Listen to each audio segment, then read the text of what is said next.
Okay. Good afternoon. Welcome to Track E. I'm Bob Audette, partner lead of data management practice at Guidehouse. Distinct pleasure of at least introducing briefly today's session on how food and nutrition service creates opportunities for improving nutrition and security through data visualization. And they will certainly talk a lot more about that in a few moments, but a few logistical things. The session is being recorded. So in a few months' time, the session will be available on the MIT YouTube channel. In addition, for questions for individuals in the room, I would like you to please use the mic. I will provide it over to you. Introduce yourself, where you're coming from. For those that are joining us virtually, please use the Wahoo app to pose your question, and we will try to get to those in the time that's allotted. And I guess with that, I'd like to maybe just briefly kind of introduce who's here, and I think they'll introduce themselves in a lot more detail. But we have really three distinct data leaders from the Department of Agriculture, the Food and Nutrition Service, Christopher Rottler. He's the assistant CDO, and we have Katya Noykhovich. And Jessica Guillory? Guillory, yes. Guillory, who'll be speaking today. So I'll let you guys take it from here. Cool. Oh, sorry. Do I? Okay, cool. Is this thing on? Yeah. All right, awesome. Hey, everybody. Thanks for coming to our session. We are super excited to share a little bit about our agency, our team, and how we've grown a bit in the last few years. And more importantly, how we are establishing and maintaining trust among our partners, both our programmatic and our operational partners at the Food and Nutrition Service, which is one of many agencies that make up the Department of Agriculture. So my name is Chris Rottler. I'm the Chief Data Officer for the Food and Nutrition Service, FNS.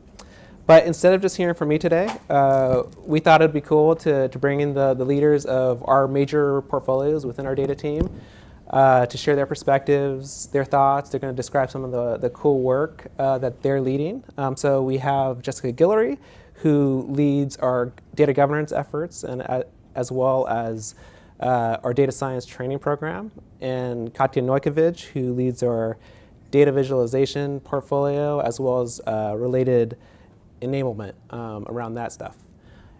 So we don't have a whole lot of time today. I think we have like 30 minutes, so we're going to keep this pretty high level. Like I said, I'll talk about the agency a bit. We're going to talk about how our team has grown over the past 3 years and how we're strengthening the trust we've established with our partners to do even more of the cool work that our team is doing. Okay, so what the heck is FNS and what do we do? Somebody once told me that audience engagement is good during a presentation, so let's give it a try. Let's take a poll. You can raise your hand. Who here has heard of the Program for Women, Infants, and Children, WIC? Cool. What about SNAP? National School Lunch Program? Okay, yeah, everybody here. Yeah, three. Yeah, exactly. So yeah, three really important programs, so that's who we are. We are the federal agency that administers not just those three programs, but also 13 other nutrition assistance programs in the United States. And I should mention, FNS is just one agency within USDA, like I said. In terms of our staff, we're actually one of the smallest agencies in the department, but in terms of our budget, we actually punch a little bit above our weight, I think, and don't quote me on this. I think FNS accounts for about 75 to 80% of USDA's entire budget, which is in the hundreds of billions of dollars. So SNAP in particular is one of the largest safety net programs that the federal government actually administers. Serving, I believe, over 12% of U.S. households. So that participation doesn't even include things like WIC and our child nutrition program. So FNS has a big mission. And from my perspective as its CDO, there's a lot of potential to use data to really serve Americans literally at scale, which is really incredible. And for nerds like us who are really passionate about mission-driven work, it's an honor to be in these positions, and it's really cool. Okay, so that's a bit about FNS. There's definitely a lot more to it, and I'm definitely not doing the programs any justice. But for today and the context of this conference, we really wanted to focus on how we developed a team from scratch in the last 3 years, and also how we're scaling the team and our capabilities through development of partnerships with both our programmatic partners and our operational partners. So how did it all start? About 4 to 5 years ago, I think, USDA established positions like mine, the CDO, and our various what we call mission areas. They're just the different agencies that make up USDA. USDA itself has its own chief data officer at the department level. His name is Chris Alvarez. And all that was really in response to some legislation that was passed a number of years ago, which many of you are probably familiar with. It's the Evidence Act. And what that legislation really prompted federal agencies to do was not just to hire people like me and build up these capabilities, but it was really to think about data as an asset and not necessarily an afterthought. And one last thing I do want to mention about the structure at USDA, which I think it may be fairly unique, at least in the federal government, is that data programs like ours are not, for the most part, aligned under the chief information officer. Rather, they're aligned to the business and the program side. So, for instance, my position is aligned to our chief operating officer, and there's definitely value in both structures. But for us in particular, it's been incredibly helpful because we have been able to directly interact with our leadership, develop those relationships, and also develop the relationships and trust with our program leaders, which has been amazing. All in collaboration with our IT partners, however. Okay, so when I came on board, my first priority was, like anybody who starts a new job, I think, was to get the lay of the land and figure out what the heck was going on in terms of data. So I dug into a lot of the work that had been done. This was a little bit before COVID, and we're all sent home, so I was able to meet with 20 plus key programs and operational divisions in FNS, their leadership team, so I was able to get their perspective in terms of what they thought the challenges and the opportunities were in terms of data. And all this together helped fuel the development of FNS's first data strategy. And I should mention, none of this was done in a vacuum. I think anybody who's in data analytics are probably working on change management endeavors. So we brought in the key stakeholders in our agency specifically, but also beyond our agency. So this was also in collaboration with our USDA colleagues who themselves were developing their own data strategy. So we wanted to make sure there was some alignment. And out of all that, we developed the data strategy was based on a few pillars. And I don't think any of this is going to be a surprise to anybody in this room. I like to tell my team that none of this is rocket science. It's really just about people. But we did figure that we needed to focus and truly invest in data governance in order to deal with issues of data quality, data accessibility, those type of things. We also needed to develop the policies and procedures, and we also needed to invest in our data infrastructure in order to allow our programs and our offices to be able to share their data, develop tools on top of that, and that sort of thing. And the last thing we needed to focus on was really the culture of FNS. We really needed to ingrain sort of that data science mindset into how people are doing their business or their work. And so that, and Katya and Jessica will be talking a little bit about our enablement stuff, our data science training program, which has helped enable the programs and offices at FNS to do just that.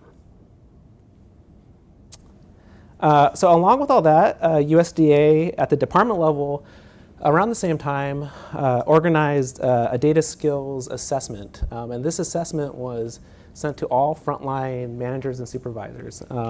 Just for context, the USDA has over 100,000 employees all around the world. So this wasn't a simple task. And the goal of this was to really measure different metrics. So the first was the baseline. What did frontline managers, how did they evaluate their current data skills in terms of their teams? And also, more importantly, was the desired data skills that we currently wasn't included in their staffing or their teams. And that delta is what helped also drive some of the pillars and the activities that we included in our data strategy.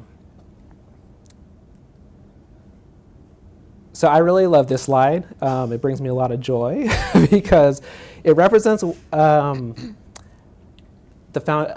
building the foundation of trust among our programmatic and our operational partners has, both internally at FNS and externally, has really paid dividends. This is not how the team looked in 2020. It's how the team looks today. Actually, when I first started my role, senior leaders, the perspective of my role was more of a senior advisor. I had no staff under me, but that's not why I became a chief data officer. I wanted to build a team, build a capability at a mission-driven organization, and really integrate data analytics into the work we do. So over the past 3 years, we've grown to this wonderful team here with wonderful and smart partners. And so in terms of our capabilities and skills, it really mirrors the demand that we're seeing from our partners at FNS. So we have data engineers, for instance. We have data scientists, dashboard developers, a UX specialist, and training specialist. And like I said, it really mirrors the demand we currently have and where we want to go. So that was the team. I never like focusing on the technology. I'm not going to be talking about the analytics stack that we utilize. But what I do want to talk about, and what I think is incredibly important, is that so at USDA, at the department level, they invested in a common data analytic platform, a suite. And for an organization as large as USDA to do that and to unify the different agencies to utilize this analytical suite, I think is what is significant. And for us as a team, what it does for us when we approach potential partners, the technology conversation is sort of, those questions have already been answered. We don't have to get into like whether or not there's an ATO or if it's FedRAMP certified, all that stuff. We can approach our partners focusing on what's important, the business questions, the programmatic questions. We can ask things like, do we have the data? Do we need more data? What kind of tools can we build upon the data? So it makes it much more easier for us to do that. And I do want to give kudos to Chris Alvarez and his team, because they're the ones who really led this effort at USDA. And this is just a summary of what I just said, so I'm not going to spend time on that. Yeah, so that is a very, very compressed nutshell of our origin story. I'm realizing now that the summary of our talk has nothing to do with what we're actually talking about, so I apologize for that. But I did want to leave time for both Jessica and Katya to share their portfolios and the work that they're doing, so I'm going to pass it to Jessica here. Thanks, Jessica. Thanks, Chris. Am I on? Great. So what I want to talk about today is our data governance strategy. So as you know, well, over here, data governance is sexy, but in general, most people don't think it's that sexy, right? It's just something that you have to do. It's like building a house, you need that foundation. So what we did here was we established a data governance strategy. Now, as FNS matures in our data governance strategy, we began to focus on those tangible and those actionable objectives, because when you think of data governance, it's mostly strategy, right? But strategy without execution, what is that? Paperwork, documents. So we had to dig a little deeper. So what we did was we wanted to establish metadata criteria. We talked to different people within the organization to get information related to what are their needs. We didn't want to focus on just the business owners or the business intelligence side. We wanted to focus on IT, we wanted to focus on data architectures, data engineers, and what do they think of when they think of metadata for all of our data assets. Now, We established this metadata with capturing information from all positions. And it's a living document. It's evolving, right? Because as metadata increases, we want it to become as comprehensive and exhaustive as possible. Now, saying something is comprehensive, that's a pretty big endeavor. But as we grow, we want to continue to capture all those metadata elements because we want it to be accessible to everyone. Now, with that, we launched our data catalog. And between that, launching our data catalog, we had to develop our data inventory of priority assets. So we went through that process of gathering data, working with different groups within our agency to make sure we got the necessary information we needed. Now, in terms of developing our data inventory, this was a push for all mission areas. As Chris talked about, the USDA is composed of several mission areas. So this is a very high level view, but we're working with FNS. We want to make sure we get all that data as possible within our organization or our agency. And one of the things we wanted to do was we wanted to make sure it was transparent to all staff, right? We want to make sure everybody could see it, everybody can use it. So that's where we're going here in terms of creating these cross-functional data governance work groups. We want to ensure that our data is it's a long-term adoption of data practices. We wanted to set up teams from different positions to give perspectives of data. As I said earlier, we want, not only do we want our business analysts involved, but we also want our IT and data architecture involved. They need to know certain aspects about the data that maybe a business analyst wouldn't think of. So we have a team of different groups representing social scientists within FNS, analysts, leadership, managers, data architects, and engineers, and IT managers to make this successful. Another thing about data governance is we are creating learning opportunities. Now this kind of falls in line with our data literacy practice, which I'll talk about a little bit later. But we wanted to align our data fluency or data literacy with data governance. So what does that mean? It kind of aligns with what our keynote speaker talked about earlier in terms of making all those tools available.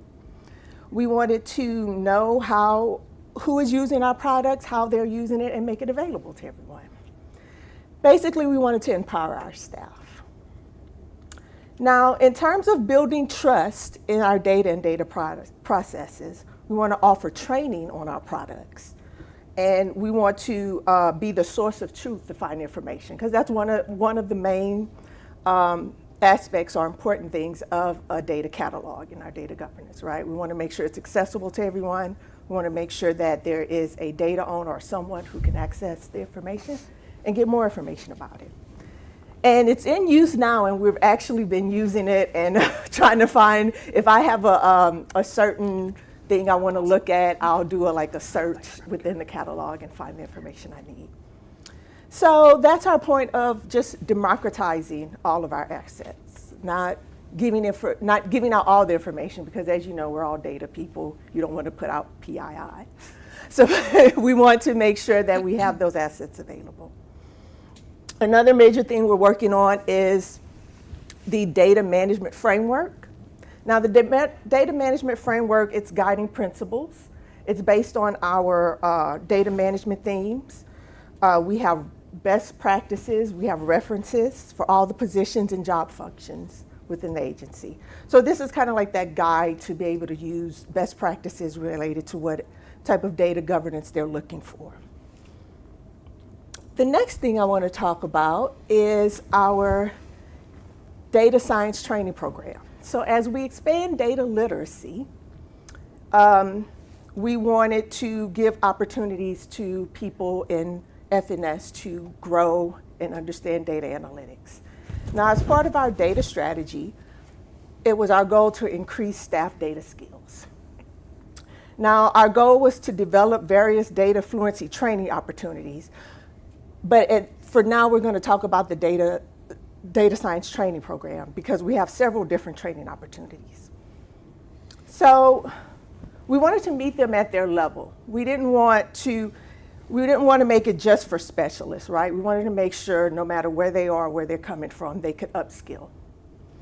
Now, similar to data governance training, the data science program is trying to invest in upskilling on various tool sets in analytics.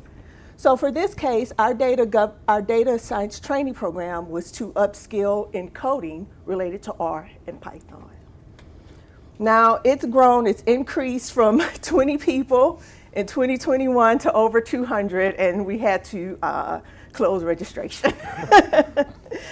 So that was pretty cool, but we wanted to expand our capabilities and for it to be scalable to everyone's needs. One way we did that was we used an e-learning platform. That's our administrative portion.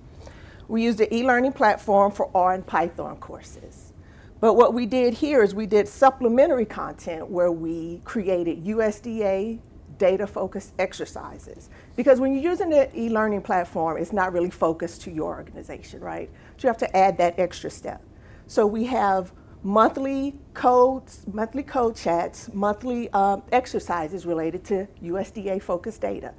Because going from that 20 to 200 is not just FNS.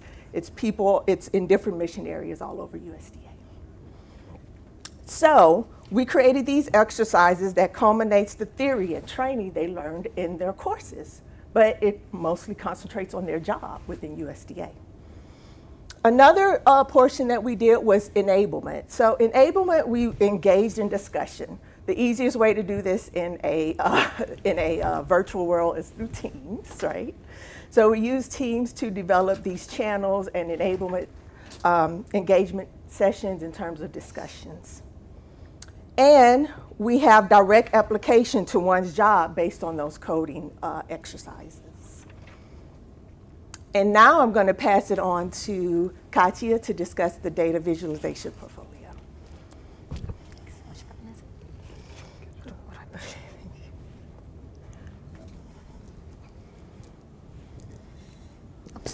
Oh, it's the top button. Oh, got it. Thank you. I see the red button. I'm like, I shouldn't push that. Okay. So in the past 2 years, we've also expanded our data viz portfolio across training, community development, and dashboard development. In terms of training, we've trained over 80 plus staff since 2020, and we'll train more this year in Tableau.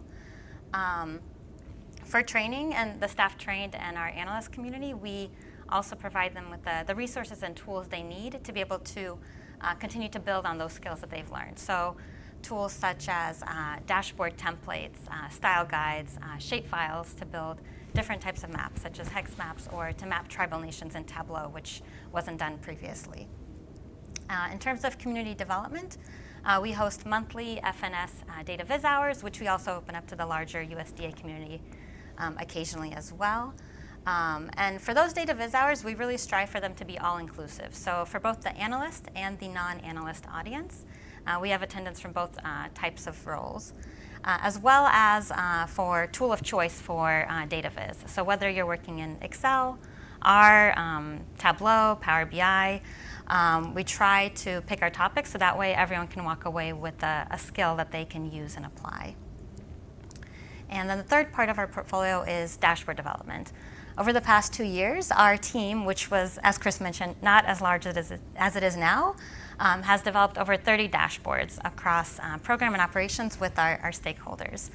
And I'm happy to say that as of last month, we've launched 2 public dashboards and our first data visualization page on the FNS website. So this was a long time coming, and our public dashboards go through, and internal dashboards go through a rigorous process, and we've set up a design and accessibility checklist to make sure that they meet the minimum criteria that we've set.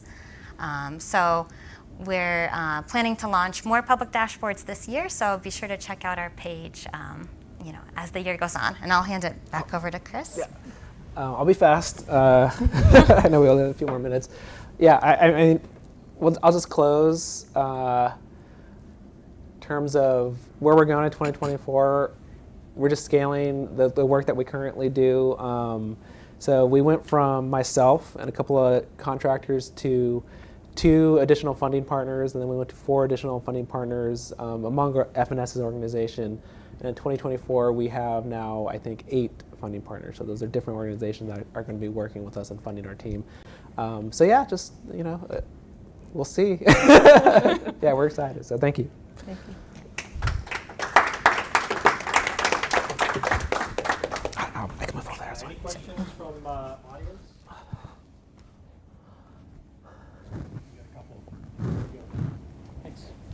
Thanks very much. I'm Jonas Derwinski from ThoughtWorks. Really enjoyed the talk and time management. That was a lot. 30 minutes. I wanted to ask about the data quality piece because it's something that is a common theme in a lot of the panels here, and it seemed like you touched on it, but I'm guessing you made it sound simpler than it really is. This doesn't sound like a problem that's solved and done. Maybe you could speak a bit about how you guys are maintaining the data quality over time and really empowering others to uphold that same standard. Yeah. So I didn't use this in the presentation, but I do think, so actually, a lot of that initially has come through just the work through our data visualization stuff, what I call the gateway drug for FNS. I shouldn't say that. But because that exercise for us, initially, it forces organizations at FNS to really, one, identify and clarify their business question. 2, it really showcases the quality of the data that they think they have. And 3, I think it just upskills and they begin to understand what data quality means. And on top of that, the work that Jessica is leading is working more at an enterprise level in terms of, we're still in the infancy in terms of our data quality because a lot of our programs are actually administered by states. And so we don't have all the data. And so in the data that we do have, sometimes there are quality issues. And so we're working at the enterprise level to establish those policies, those procedures, and all the governance stuff that we're doing, the stewardship stuff that we're doing to make that happen. Like I said, we're still infants in terms of data quality, and a lot of stuff is based on legislation, and we don't have the power to change, but we're working with other federal agencies actually in the near future to see what we could do in terms of the state data, the state administered data, I should say. So, yeah, thanks. I think we have another question. Hey, thank you. Justin Marsko from Treasury. I have a question about your visualization best practices. We've done a lot of work ourselves to come up with playbooks for best practices and hold community meetings and bring people in. And every morning I go to work and I see a new presentation with a 3D pie chart in it. And so my question for you is do you feel what of the things that you have done is actually moving the needle in terms of upping the visualizations that people who aren't in your office produce? Yeah, so for that is a challenge, and I think we probably see that from time to time too. So as part of our data viz hours, one of the sessions that we've had is on principles of visual perception. And how does the mind interpret certain visuals, and how do you apply those principles to, if you need to create a graph, why shouldn't you use a 3D chart? And really giving the audience those skills. And at that session, I think we had over 60 staff join, and I mentioned they're both non-analyst roles. We have, I think, our chief staff officers join, people who are not. Don't usually create visualizations, but create PowerPoints or slides or presentations or reports, and they can pick up those skills. We also share a lot of resources through our Teams channels, and there's another similar tool a resource that we created for our community is how to choose a data viz tool. So if you're a new analyst, or if you want to, even if you're just starting out. How do you decide to use Excel, or do I create this chart in PowerPoint, or should I try to create it in Power BI? I have it on my computer already, or there's Tableau I can install. So we created a guide for walking people through that decision process, and then we're always here to advise them and support them in that too. Thank you. I think we're fresh out in terms of time for questions. If there's additional questions, for the speakers, if maybe afterwards. But thank you for the insights. Impressive amount of stuff that you've done in the time frame. So I think that's great. And thank you everyone for attending and the questions. And I hope you enjoy the rest of the symposium. Thanks.